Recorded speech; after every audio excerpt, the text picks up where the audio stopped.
Halo semua, balik lagi di RDCode di tutorial React Hooks di episode yang kedua ya. Lanjut lagi, sekarang kita akan masuk ke hooks yang pertama yaitu adalah useState.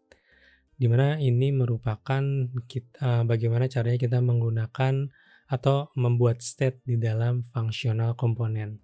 Oke, langsung aja di sini saya udah nge-install aplikasi React-nya, biasa tinggal type aja npx create react app ya, langsung ini sudah ada foldernya. Nah, seperti biasa kalau misalnya ya perbedaannya ya teman-teman, di sini saya tutorial ini saya hanya memakai React aja tanpa pakai Next ya. Nah, di sini kalau misalnya folder React seperti biasa hanya ada public dan juga ada source. Terus di sini ada beberapa files yang sebenarnya tidak terlalu dipakai sih teman-teman ya. Di sini akan saya coba langkan app.test, terus juga logo,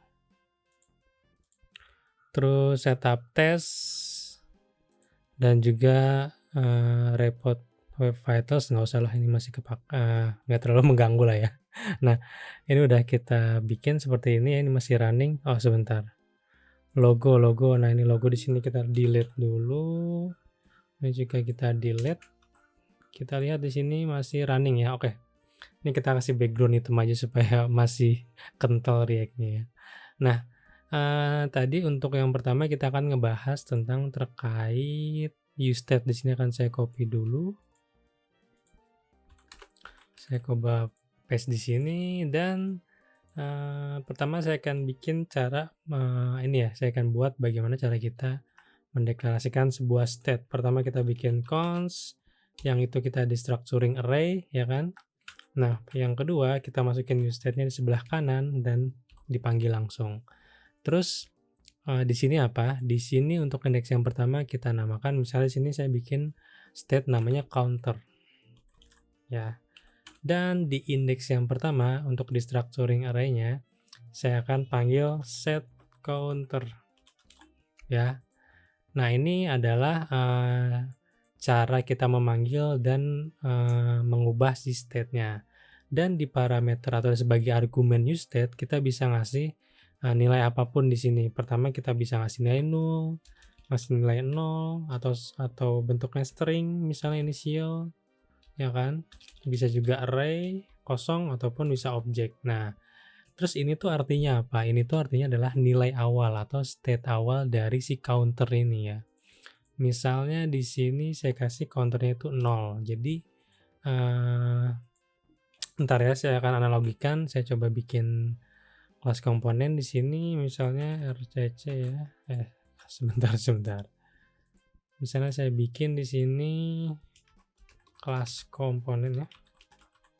.js RCC di sini. Nah, saya akan coba bikin, kalau misalnya kita bikin state adalah di sini ya teman-teman. Kita bikin objek, saya bikin counter sama dengan 0 ya kan di sini. Sebentar saya rapihkan dulu. Spasinya jadi 2. Nah, seperti ini ya.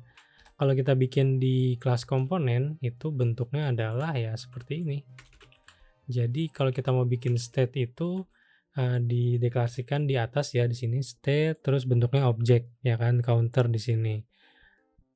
Kalau misalnya di bagian functional komponen atau React Hooks-nya kita bentuk langsung dari array ya. Di sini jangan lupa indeks yang pertama itu adalah state-nya, namanya apapun.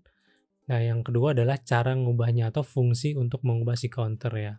Dan jangan lupa di sini adalah initial state-nya. Jadi bisa teman perhatikan ya bedanya seperti ini. Oke, saya akan coba langsung nge-display counternya aja. Di bagian sini kita counter, terus di bawah kita kasih, bentar, ini kita kasih H1, di bawahnya H2-nya itu adalah counternya ya. Seperti ini teman-teman. Oke, sip. Nah, saya coba save ya. Ini kita close dulu, kita pilih yang samping. Sip, seperti ini yang terlihat adalah counter ya. Jangan counter biar nggak sama. Ini adalah nilai dari state counter. Oke, supaya nggak terlalu bingung ya. Nilai dari state counter adalah kosong ya, teman-teman. Di mana ini merupakan ya nilai awalnya dari sini ya. Kalau misalnya di sini saya kasih nilainya misalnya sepak bola, maka nilainya juga sepak bola ya, karena ini memang nilai awal, initial state-nya, initial value-nya. Kalau di sini counter 0, di sini kita kasih juga 0. Oke, di sini cara kita ngebuat state ya kan. Terus bagaimana cara kita mengubah state-nya? Nah, di sini akan saya coba kasih analogi. Di sini ada button ya. Button di sini add counter ya kan. Di sini saya kasih event on click ya. Fungsinya adalah set counter itu sama dengan counter plus 1. Seperti ini teman-teman. Jadi sebenarnya sesimpel ini, kita panggil set counter, terus kita rubah si counternya tuh mau jadi berapa sebagai argumennya. Kalau di sini kan berarti ketika kita klik si counter nambah 1 terus ya. Berarti kalau kita klik 1, 2, 3, 4, 5, 6. Nah, kalau kita mau ngerubah dari sesuatu yang lain misalnya jadi suatu string, ya udah tinggal dirubah aja sini menjadi sepak bola misalnya. Kita mengubah nilai state-nya yang 0 itu menjadi nilai yang ada di sini. Pokoknya yang ada di argumen set counter ya adalah nilai yang akan menjadi si nilai state selanjutnya gitu. Kalau misalnya ini saya save dulu 0, saya add counter jadi menjadi sepak bola. Jadi sebenarnya sesimpel itu. Ya kan? Kalau di sini kan kita bisa misalnya bikin ya add counter sama dengan misalnya this.set state di sini kan. Counter misalnya jadi berapa? Jadi 12 atau jadi berapapun. Nah, kalau di React Hooks kita pakainya fungsi yang ini. Ini akan saya pindahkan dulu di bagian ini. Const add counter ya. Add counter. Nah, ini akan saya pindahkan di sini. Dan tetap saya akan coba jadi counter plus 1 ya. Ketika on click ini akan menjadi add counter. Nah, sesimpel ini teman-teman, kita lihat kita refresh dulu 0 1 2 3 4 5 6. Nah, terus bagaimana kalau kita mau bikin state yang lain ya? Teman-teman bisa juga di sini bisa bikin misalnya const ini apa ya namanya? Kita bikin state namanya itu yang kedua adalah misalnya foods mungkin. Set foods ya. Tetap terus kita kasih use state-nya itu misalnya kita kasih sekarang array ya. Di sini ada mie goreng. Kita ada nasi goreng. Dan lain-lain ya. Di sini akan saya coba foods-nya itu di bawah aja. Saya kasih foods.map. Ya di sini ada food. Return-nya di sini food. Seperti ini simple aja. Kan. Nah, di bawah ini ada nih mie goreng, nasi goreng. Ini agak jelek juga ya. Sebentar teman-teman, saya akan coba bikin menjadi di atas aja ya. Tapi di div terpisah.